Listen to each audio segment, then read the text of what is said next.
प्रातःकाल दैनिक कार्यों से निवृत्त होकर गौतम बुद्ध के सभी शिष्य एकत्र हो गए। गौतम बुद्ध ने संदेश देना आरंभ किया। वे बोले, आज मैं तुम्हें ऐसे व्यक्ति की कथा सुनाता हूँ जिसके पास सब कुछ होते हुए भी वह दुखी था। गौतम बुद्ध ने कहना आरंभ किया, किसी नगर में एक सेठ रहता था।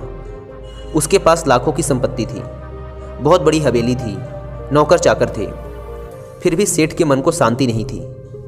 एक दिन किसी ने उसे बताया कि यहाँ पास के ही एक नगर में एक साधु रहता है। वह लोगों को ऐसी सिद्धि प्राप्त करा देता है कि उससे मनचाही वस्तु मिल जाती है। सेठ उस साधु के पास गया और उसे प्रणाम करके निवेदन किया, महाराज, मेरे पास धन की कमी नहीं है, पर फिर भी मेरा मन बहुत अशांत रहता है। आप कुछ ऐसा उपाय बता दीजिए कि मेरी अशांति दूर हो जाए।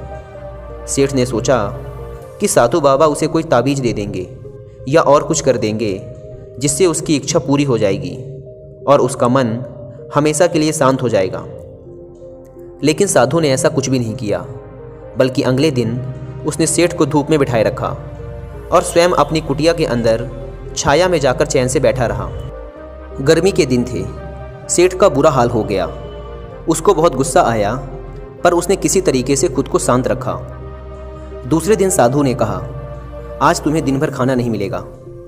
भूख के मारे दिन भर सेठ के पेट में चूहे कूदते रहे। अन्न का एक दाना भी उसके मुंह में नहीं गया। लेकिन उसने देखा कि साधु ने तरह तरह के पकवान उसी के सामने बैठकर बड़े आनंद से खाए। सेठ उस रात बहुत परेशान रहा। वह एक क्षण को भी नहीं सो पाया। उसे नींद ही नहीं आई। वह रात भर सोचता रहा कि साधु तो बड़ा स्वार्थी निकला। तीसरे दिन सवेरा होते ही उसने अपना बिस्तर बांधा और चलने को तैयार हो गया। तभी साधु बाबा उसके सामने आकर खड़े हो गए और बोले, सेठ, क्या हुआ? सेठ ने कहा, मैं यहाँ बड़ी आशा लेकर आपके पास आया था, लेकिन मुझे यहाँ कुछ भी नहीं मिला। उल्टे मुझे ऐसी मुसीबतें उठानी पड़ी जो मैंने अपने जीवन में कभी नहीं उठाई, इसलिए मैं जा रहा हूँ। साधु हंसकर बोला, मैंने तुम्हें इतना कुछ दिया, पर तूने कुछ भी नहीं लिया। सेठ ने आश्चर्य के भाव से साधु की ओर देखा और बोला, आपने तो मुझे कुछ भी नहीं दिया। साधु ने कहा, सेठ, पहले दिन जब मैंने तुम्हें धूप में बिठाया और स्वयं छाया में बैठा रहा, तब मैंने तुम्हें बताया कि मेरी छाया तेरे काम नहीं आ सकती। जब मेरी बात तेरी समझ में नहीं आई, तो दूसरे दिन मैंने तुम्हें भूखा रखा और स्वयं खूब अच्छी तरह खाना खाया। उससे मैंने तुम्हें समझाया कि मेरे खा लेने से तेरा पेट नहीं भर सकता। सेठ, याद रख, मेरी साधना से तुझे सिद्धि नहीं मिलेगी। तूने अपना धन अपनी मेहनत से कमाया है और शांति भी तुझे अपने पुरुषार्थ, साधना और अपनी मेहनत से ही मिलेगी।